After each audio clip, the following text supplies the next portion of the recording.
अस्सलाम वालेकुम। वालेकुम अस्सलाम। क्या हाल है आप लोगों के? खैरियत अल्हम्दुलिल्लाह। बड़ा मजा आ रहा है आज हैं? मौसम का बैठ जाए।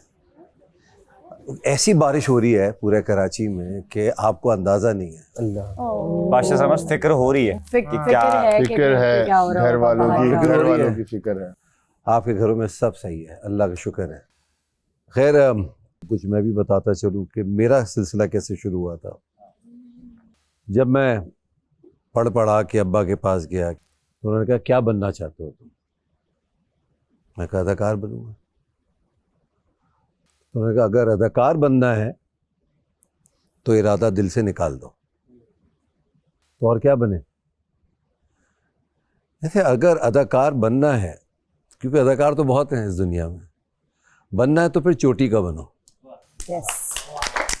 वरना ना बनो।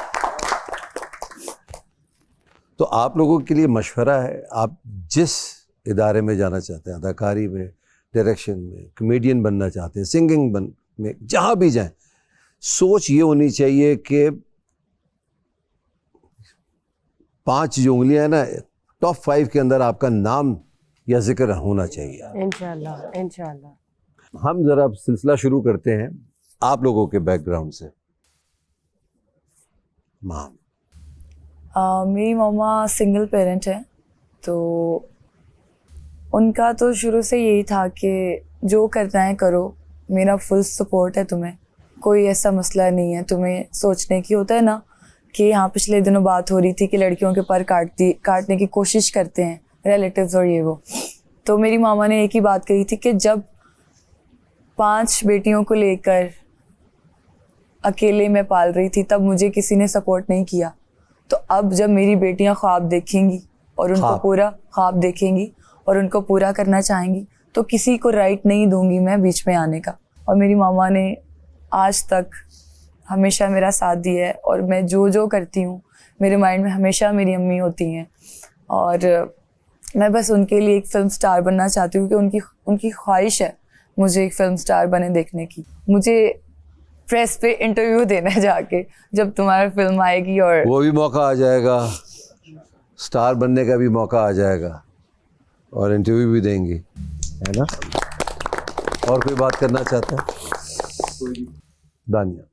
मेरी मामा भी सिंगल पेरेंट हैं और गायनोकोलॉजिस्ट हैं। उन्होंने अपनी एजुकेशन भी कंप्लीट की, उन्होंने मुझे भी अकेले पाला, बड़ा किया और इस काबिल बनाया। उन्होंने हमेशा मेरे ख्वाबों को परवान दी है और हमेशा चाहे कि मैं जितना उड़ सकूं उतना उड़ूं। और मेरी मम्मा ही रीज़न है कि मैं आज यहाँ हूँ और मैं अपनी ज़िंदगी में जो भी करती हूँ उस सब का क्रेडिट मेरी माँ को जाता है। तो आज मैं जो भी हूँ वो सब अपनी माँ की वजह से हूँ। और कोई अपने अब्बा की वजह से है? जी ज़ैनब। मैं अपने फादर के बारे में बात करना चाहूँगी। ही इज़ अ लॉयर और मेरी जो अम्मी है वो दूसरी वाइफ है।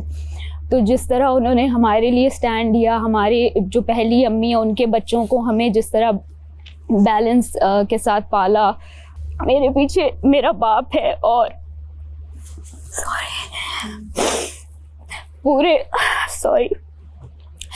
पूरी फैमिली से, पूरी सोसाइटी से लड़के उन्होंने कहा जो करना है मेरी बेटी करेगी। मैं इकलौती हूँ, मेरे 4 भाई हैं, तो उन्होंने कहा कि ये बेटा ही है। और फिर मैंने एक दिन उन्हें कहा कि अब्बू जी आप बेटा क्यों कहते हैं, आप बेटी होने पे भी तो फ़ख्र करें कि मैं बेटी हूँ। तो उस दिन के बाद से वो ये नहीं कहते कि ये भी मेरा बेटा है, वो कहते हैं ये बेटी है और ये बेटों से बढ़ के है। तो मुझे अपने अब्बू के ऊपर फ़ख्र है और मैं अपनी दुनिया में सबसे ज़्यादा अपने अब्बू से प्यार करती हूँ।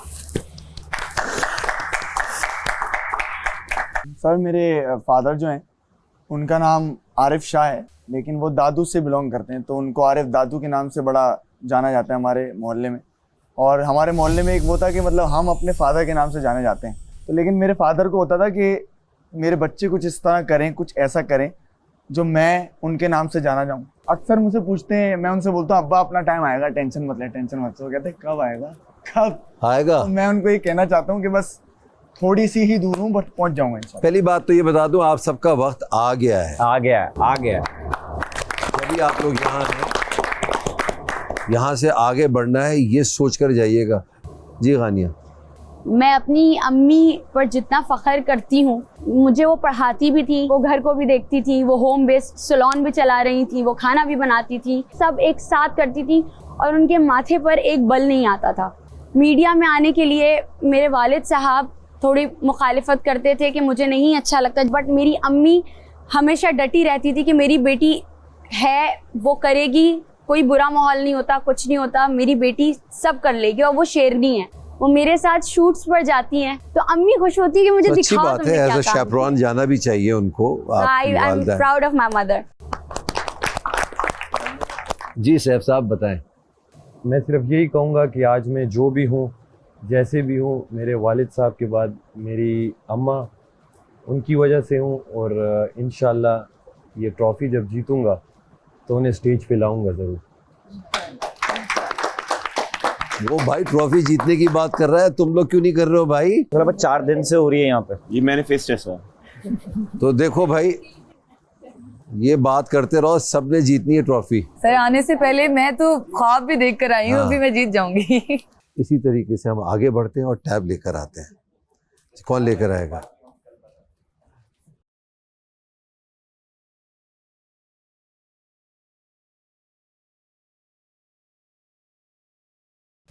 आए काशिफ। जी जी।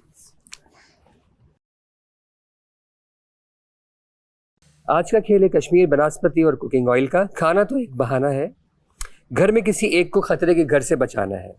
आज का खेल खतरे के घर में मौजूद 6 लोगों के बीच खेला जाएगा और उन्हें 3 टीमों में कुछ इस तरह तकसीम किया गया है कि एक टीम में होंगे मैडी और सारा उमैर, दूसरी टीम में होंगी जैनब और ओमी, जबकि तीसरी टीम में होंगे माहम और रिदा।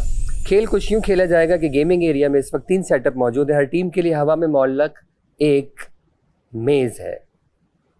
इस मेज़ में 6 मुख्तलिफ जगहों पर कुछ कटे हुए पाइप्स लगे हुए हैं वर्टिकल पोजीशन में।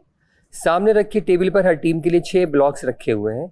खिलाड़ी ने अपनी बारी चलते हुए एक एक बारी में लकड़ी के ये ब्लॉक्स दिए गए एक बांस के ऊपर सिरे पर रखने हैं और उस बांस को ब्लॉक समेत बैलेंस करते हुए आगे जाकर इस मेज़ के स्टार्टिंग पोजीशन से अंदर दाखिल कर देना है और फिर मेज़ में दिए गए डिज़ाइन या रास्ते से गुजार कर ब्लॉक को एहतियात से इस कटे हुए पाइप के ऊपर रख देना है।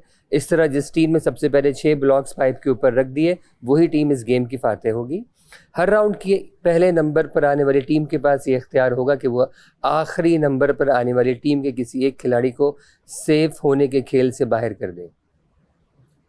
ये गेम उस वक्त तक चलता रहेगा जब तक हमें एक फातेह नहीं मिल जाता और अगर आखिर में विनिंग टीम में 2 खिलाड़ी बाकी बचे तो फाइनल मुकाबला उन दोनों के बीच होगा और ख़तरे के घर से महफूज सिर्फ एक खिलाड़ी होगा।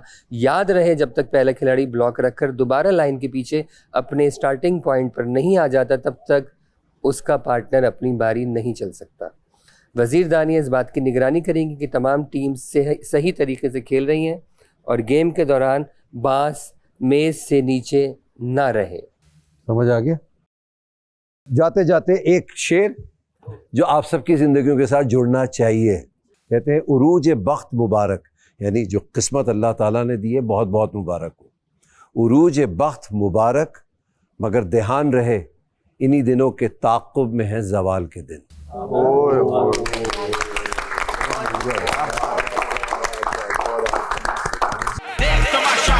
इनकी बैंड बजा जा, देख तमाशा, सब पे छा जा।